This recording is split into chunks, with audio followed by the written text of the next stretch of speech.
谈到就是在中美竞争里面，中间有一块非常重要的就是晶片战争，而晶片战争的核心里面当然是台湾的台积电。可是晶片战争，台积电不是一开始就领先哦。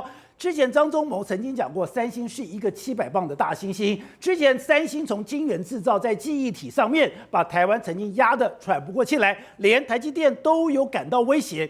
可是为什么我们可以反败为胜？其实这个时候，施总你就举了一个非常小的例子。这一次波斯湾战争，这一次的这个荷姆斯海峡不是被封吗？被卡吗？就韩国现在吓死了。韩国现在很多东西搞不好生产会停顿，韩国很多东西可能做不出来。可是台积电我没差，我没有害怕。原来台积电的韧性非常强。那我们再往下比，就知道说，搞了半天，你今天卡达，也就是说今天韩国的厂商居然没有任何备案，你竟然全部都依赖卡达，所以现在韩国糟糕了。没错，事实上目前为止大家讨论的一个问题就是说，荷姆斯海峡封锁，这个天然气出不来之后，但是还有另外一个东西也是大家讨论，那就是刚才你提到的氦气。那氦气其实是这个半导体都需要的这个东西，但是你看台积电可能人家担心呢，台积电你会不会有氦气的这个短缺的问题？台积电说别惊，为什么？目前为止卡达占30%，那美国占30%，中国还有其他地方占40%，所以我们对卡达的依赖没有很高。现在反而皮皮唰是韩国，因为韩国居然对卡达的依赖度高达90%之多啊！那你想说，那为什么韩国会单压一边？对，韩国为什么会这样做呢？因为很简单，因为韩国他们就是三星本来就是大宗物品起家，所以他的想法就是我要 cost down， 我要 cost down。那 cost down 的话，那怎么很简单啦？那哪里最便宜？卡达最便宜啊！那我就直接跟卡达买就好了，签合约、签长约、签大约这样的状况，压低价格。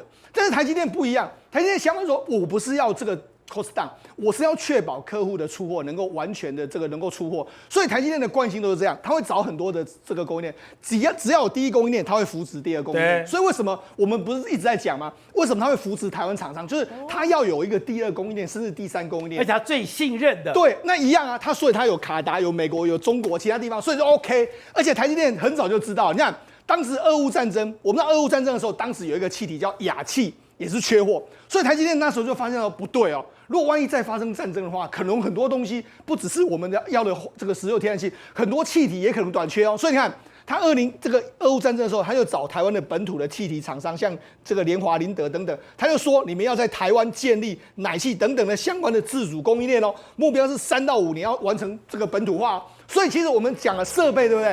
实际上很多台湾的化工厂也是这样，它原本生产的东西来说，台积电说不行，你要给我这个能力升级，你也要能够生产这个半导体需要。你看氮气啊、氚气啊、氩气啊、氧气啊、氦气等等一大堆，台湾能够生产的出来就 OK。好，那我们讲到事实上台湾有一家公司就蛮有意思的，叫做台特化。台特化也是产生这里面的一个特殊气体。对，那它过去一段时间，它其实是中美金投资的一家公司。可是因为他以前就是做太阳能啊，赔钱怎么办啊？做不下去了。那当时的公司老板就是请教这个相关的这个半导体人员，半导体就跟他说，你可以切入特殊气体。特殊气体台湾人目前为止没有人来做，好，那他们就开始做这个特殊气体。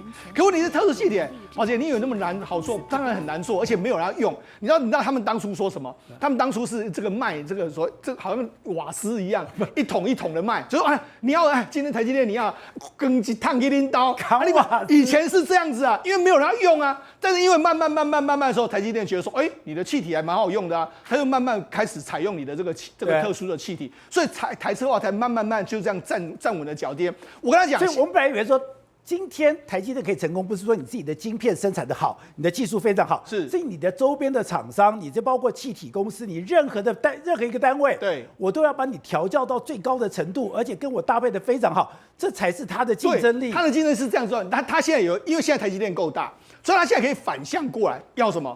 你到台湾来设厂。像我们知道之前不是有什么新月化学，很多厂商来台湾设厂，其实他们都是台积电要求一样。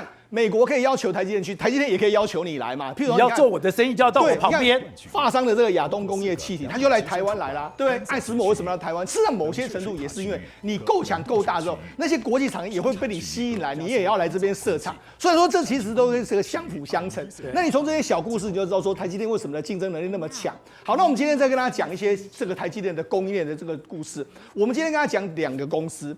一公司叫做长广精密，长广精密是做什么？如果大家最近有知道这个 ABF 的载板的时候，就是很红嘛。那 ABF 载板要做什么？它要用一个所谓的这个封膜，要封膜的时候状况之下，那长广就是全台湾的这个所谓三段式封膜机的第一名哦。封膜对，封膜其实那个是用在我们这个封装装出来之后，你要一个膜把它封起来，包装起来，包起来这个状况。那你以为这个很好做？没有，像我摇杯里面弄那个封盖子吗？概念是很类似，概念是这样。但是其实你要在半导体的领域里面做这个不太容易啊哈。那他这家公司来说，以前一开始做的时候，他想说，那我就切入这个领域，因为当时没有人要做，没有人要做的时候，那他很有意思哦，他们拥有台湾的技术哦，但是他们的这个经理阶层呢来自日本，所以它是一个台湾跟日本混血的这个状况。那我们知道原本呢，ABF 载板呢，全世界技术最好就是在日本，所以他们一开始都是往日本去攻。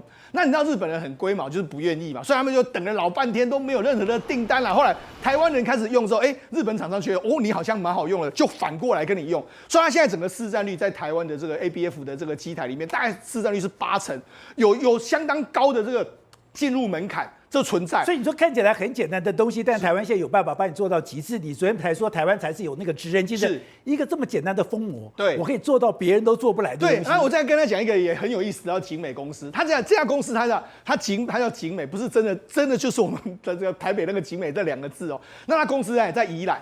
你想说宜兰怎么会有这种公司？它其实做什么？它其实做那种塑胶壳。塑胶壳要做什么呢？因为我们知道事实上现在有那个所谓我们的目前为止的测试很红，对不对？测试它就是要一个一个的这个探针卡，它就是做那个塑胶壳，然后把这个探针卡放在上面，然后你这样就可以把这个探针卡弄到上面去测试整个晶圆。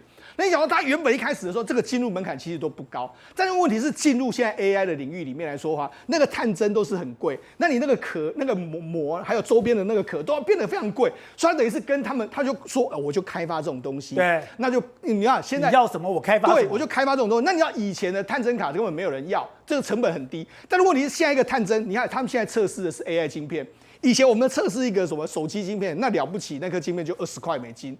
可是宝杰，你知道现在测试一个 AI 晶片，一个 AI 晶片现在要5万美金，所以它测试的时候，要很精密的测试啊。它里面的这个探针卡都非常的细啊，很细，然后这样测试，所以你那个承接它的那些所谓载具也都变得非常非常精密。所以他就跟着他其实也是跟着我们台湾技术一直精进，我就越做越精密，越做越精密，就做成了做成了全世界最厉害的。对，所以来说，其实台湾都是这样。都是一些小东西，然后就做成了非常好，所以我才说然后就跟着台积电鸡犬升天，所以我才说，其实我们台湾才是真正有职人精神。很多你觉得说怎么这种东西压磨了，然后这个所谓这个承接壳了，这种东西怎么有可能会做到这么好？但是台湾就是有那个能耐。好，所以委员刚刚讲说，现在台积电怎么样？整个上来了以后，我们才知道说，原来台积电的大军，包括这一次我们不是去美国吗？去美国，现在美国已经学会了，搞了半天。不是你台积电厉害，是你周边厂商很厉害。不是你来，你的封装要来，不然你要在我们生产完以后，还要回到台湾再封装，回到台湾封装以后才回到这个美国，这种东西我不划算。现在刚好的，包括那个气体，那些气体公司，美国也要求说，你这气体公司也要跟着来，所以它是一个群落的。所以你今天看台积电，你不是只看台积电，而是那个周间小小的，你觉得不起眼的群落，那才是可能最值钱的。对，宝杰哥没错。其实我们可以知道说，当台积电有点兵到的公司啊，就会成为黑马。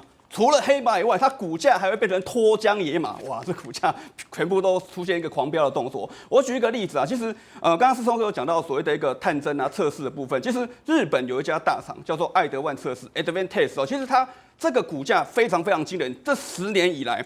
它涨了多少？涨了173倍，从167块日元涨到29300块日元，哇，这个吓死人啊！它的设备就是卖给台积电、细品、日月光、晶圆店等等的所谓的测试封装的一个设备。所以像这些所谓的我们知道说所谓的探针三雄，比如说颖威、精测、旺系，现在市场上面有一个很有趣的一个讲法，就是说股价要超越它的代号，比如说颖威的代号叫6515。今天股价涨停板涨到7930块，哇，这个加西郎啊！所以我觉得这个很有趣哦。所以以这样的角度上来看，一张股票700万，对，没错对，这非常非常惊人。所以呢，这样的状况下，这个所谓的探针三雄都大涨。那最近跑出来一档股票，黑马股，叫做探针第4雄，代号是6217的中探针，它也重新的切入。它本来是做消费性的一些，比如说手机啊，一些消费性的东西的一个探针的测试。那时候股价就是趴在那边地板价铜板价。可是呢，它找了本来在晶圆店做这个重要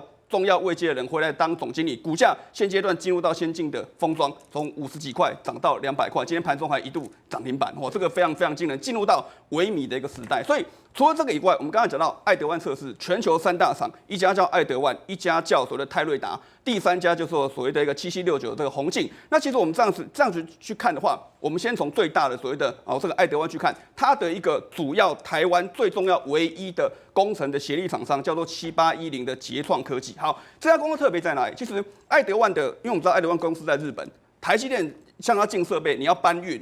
你要运输，你要维运，然后维修，甚至相关如果出问题出 trouble， 那你找原厂太慢了。捷创科技就是专门直接否台积电，反正你台湾一定要有人，对，而且这个人我要随叫随到，没错，直接帮他做服务的动作。而且呢，他是跟股王信华做合作，他有用信华的 BMC 的晶片远端监控，所以这个表现我想相当的惊人。今天股价也是攻到涨停板这个目前来看也有可能成为黑马。那另外还有一档，我们刚才讲的7769这个宏进，宝杰哥我跟你讲，这更特别，宏进咔嚓开始做啥？电子机啊。电子机就是养那个，我小时候养的电子机，电子机那个那个七头米亚嘛，电子机。然后呢，它在台中的这个精密工业园区慢慢发展。后来他们讲说，好像这个时代在变迁台积电已经起来了，他们开始切入到从本来大家讲这 OQ 变成所谓的精密设备，那它切入到台积电，我们刚刚讲的这些所谓的封装的后段的一个测试，那包含像晶片的挑选机跟晶片的这个温控。那挑选机的用途是什么？比如说晶片都封装好了，最后呢哪一个好的，哪一个不好的这个呢，他把它做一个挑选动作。光是这样子，股价它可以从500多块涨到4000块。而且呢，很有可能会准备进入到0050，哇，进入到0050，这不得了了，对，这不是开玩笑的所以那就像进到摩根指数一样，没错，所以很多法人的买盘开始陆续做一个推升的动作，所以基本上面来讲的话，当台积电的这些股价开始持续往1800、1900做挑战的一个动作的话，相关的设备钢材股，我觉得我是外行人，我一不懂说，我也看到涨得我这个非常的羡慕。可是我怎么知道你在台积电的这个群落里面呢？是，我觉得就是挑选有千金的我刚刚有讲嘛，比如说像颖威这个所谓的一个这个旺系，他们都是千金股票。那千金股票里面可能可以看大做小，或是看高做低。那我们举个例子中泰证股价200块，那捷创科技的股价大概200块，这两档相对来讲就比较亲民。那如果说宏进4000多块，可能呢选择所谓的震荡拉回量缩。我怎么知道它跟台积电的关系嘞？它的一个关系其实就是说，因为我从哪里知道这个关系嘞？那我们这样讲，就是说宏进就是它的所谓的设备，因为它专门做的分选机，它就出货给台积电，所以台积电很多的设备都是宏进的。然后呢，中探针的部分，传说它也要打进去探针卡第4雄，那这个就会用到直接去测试台积电的晶片。那我们刚才讲的捷创科技，它就是帮爱德万测试做服务。那爱德万全部的一个设备都是卖给台积电。57台每晚9点，宝洁点兵点出全球战略新布局。